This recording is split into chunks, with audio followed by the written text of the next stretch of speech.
Volám sa Martin Singheiser, som vyštudovaný biológ. Od roku 2018 som výkonným riaditeľom BNA Nemecko a my v BNA sa zasadzujeme za ochranu druhov a dobré životné podmienky zvierat v ľudskej starostlivosti.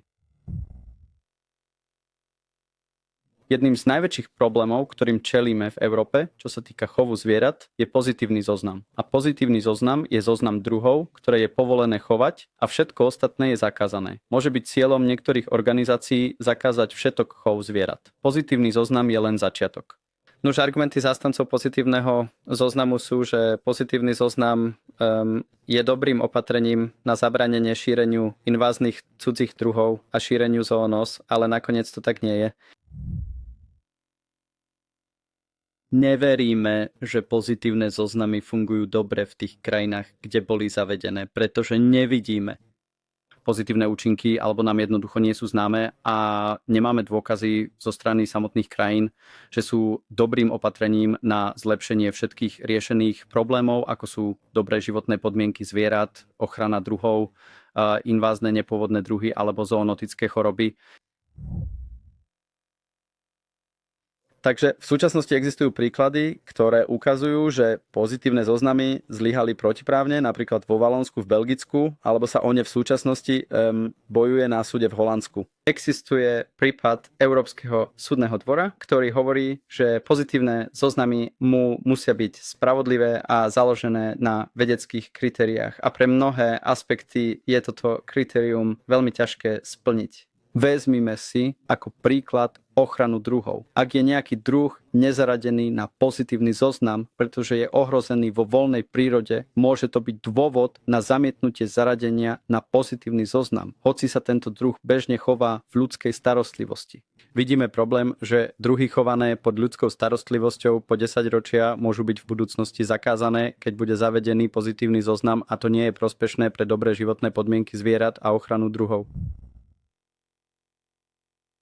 V súčasnosti vidíme, že príslušným orgánom chýba personál, dobre vyškolený personál na presadzovanie legislatívy o dobrých životných podmienkach zvierat v mnohých členských štátoch. To vidíme v Nemecku na viacerých úrovniach, ale aj v iných európskych členských štátoch. Ale príklady z Belgicka ukazujú, že hoci existujú platné pozitívne zoznamy, nie sú kontrolované. Počuli sme z Flámska, že existujú druhy, ktoré nie sú na zozname, ale príslušné orgány vedia, že sa stále chovajú, no neexistujú žiadne opatrenia na ich reguláciu. Takže nedochádza k žiadnemu zabaveniu zvierat, ani sa chovatelia týchto zvierat nepokúšajú získať tie registre. Neveríme, že pozitívny zoznam skutočne pomáha pri prevencii zoonotických chorôb. V prvom rade väčšina zoonotických ochorení sa prenáša cicavcami a vtákmi, ako je vtáčia chrípka, africký mor ošípaných a iné problémy alebo iné choroby. A zoonotické riziko plazov napríklad je veľmi nízke kvôli salmonelóze. A máme nariadenie na úrovni Európskej únie, ktoré vytvára naozaj dobrý rámec pre riešenie zoonotických chorôb. Takže nebol by žiadny dodatočný prínos pozitívneho zoznamu týkajúci sa tejto témy. Dalo by sa polemizovať, či je pozitívny zoznam dobrým opatrením pre prácu alebo zaobchádzanie s nebezpečnými zvieratami. Na druhej strane pre nebezpečné zvieratá by sa mohol zaviesť negatívny zoznam, kde by tieto zvieratá neboli povolené, pokiaľ nepreukážete, že máte určitú odbornosť alebo že máte určité bezpečnostné opatrenia pri ich chove. Čiže dalo by sa aj zmeniť legislatívny rámec ohľadom nebezpečných zvierat z pozitívneho na negatívny zoznam s výnimkami. Sme naozaj presvedčení, že pozitívne zoznamy výrazne obmedzujú vedecký výskum, pretože vďaka chovu nedomácich a vzácnejších druhov zvierat sa dozvedáme mnoho o ich špecifických potrebách. A ak by existoval takýto pozitívny zoznam, všetky tieto cenné vedomosti by sa stratili.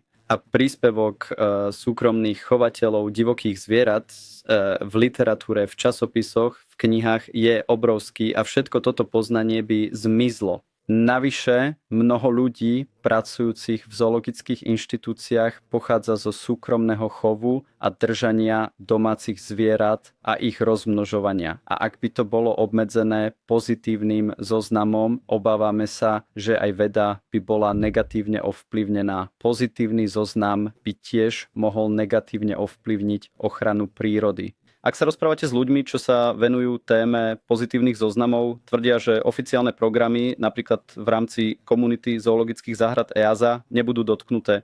Ale existuje aj mnoho programov medzi zoologickými záhradami a súkromnými chovateľmi, ako napríklad Citizen Conservation v Nemecku, alebo len medzi súkromnými chovateľmi, ktoré sú spojené s ochranou druhov. A pozitívny zoznam by mohol tento problém negatívne ovplyvniť, keďže tieto druhy sú v ľudskej starostlivosti. Preto si myslíme, že pozitívny zoznam nie je prínosný pre ochranu druhov. Či existuje skutočný problém s blahobytom exotických zvierat, nie je ľahké povedať, takže to nemôžeme povedať za celú Európsku úniu. Ale napríklad máme štúdiu z Nemecka, takzvanú štúdiu Exopet, ktorá skúmala blahobyt nedomestikované zvieratá. V tejto štúdii ukázalo sa, že vo všetkých taxonoch, povedzme 10 najčastejších druhov, trpelo najzávažnejšími problémami s blahobytom. Zatiaľ čo tie druhy, ktoré sú považované za exotickejšie a ťažšie na chov, vykazovali najmenej problémov s blahobytom, pretože väčšina majiteľov, ktorí vlastnia tieto druhy, sú dobre vzdelaní, dobre vyškolení a odborníci na svoje druhy, čím sa znižujú problémy s blahobytom zvierat. Zavedenie pozitívneho zoznamu by tiež mohlo spôsobiť krízu umiestňovania, pretože zatiaľ nie je úplne jasné, čo sa stane so všetkými tými živočíšnymi druhmi, ktoré nie sú na zozname. A toto ešte nie je jasné, takže to môže tiež spôsobiť krízu umiestňovania pre mnohé druhy, ktoré sa môžu dožiť veľmi vysokého veku. Ak sa pozrieme napríklad na korytnačky, záchranné a umiestňovacie centrá sú už plné a pozitívny zoznam by mohol túto situáciu zhoršiť. Veríme, že to nie je nedostatok legislatívy a regulácie, ale je to nedostatok presadzovania. Takže na zlepšenie existujúcej legislatívy by bolo potrebné lepšie presadzovanie a potom by nebola potreba pozitívneho zoznamu. Áno, to nepomáha. Takže ak je niečo nelegálne, pozitívny zoznam to neurobí ešte nelegálnejším. Myslíme si, že pozitívne zoznamy v súčasnosti nie sú potrebné na zlepšenie dobrých životných podmienok zvierat alebo iných problémov, pretože máme existujúce zákony. A nie je to nedostatok zákonov a legislatívy, je to nedostatok presadzovania. A jedna zo zmluv o fungovaní Európskej únie hovorí, že by sa malo použiť aspoň to opatrenie, ktoré je uplatniteľné. A pozitívny zoznam nie je jediným opatrením, takže ak sú zavedené iné opatrenia alebo by mohli byť zavedené, mali by sa riadne presadzovať. A ak je potom možné skutočne riešiť tieto problémy, potom pozitívny zoznam nie je potrebný. PNA navrhuje iné opatrenia ako pozitívny zoznam na riešenie rôznych tém, ktoré by mali byť vyriešené pozitívnym zoznamom. Nuž, čo sa týka dobrých životných podmienok zvierat, zasadzujeme sa za to, aby mali chovatelia a budúci chovatelia lepšie znalosti a aby boli riadne vyškolení o potrebách zvierat, ktoré si plánujú zaobstarať a mali by zvážiť, či dokážu zaručiť tieto potreby počas celého života zvieraťa. A preto potrebujeme, povedzme, informačné kampane na základnej úrovni o potrebách zvierat, čo je podľa nášho názoru efektívnejšie ako zákaz určitých druhov. Čo sa týka ochrany druhov, zasadzujeme sa za oveľa lepšiu analýzu dát.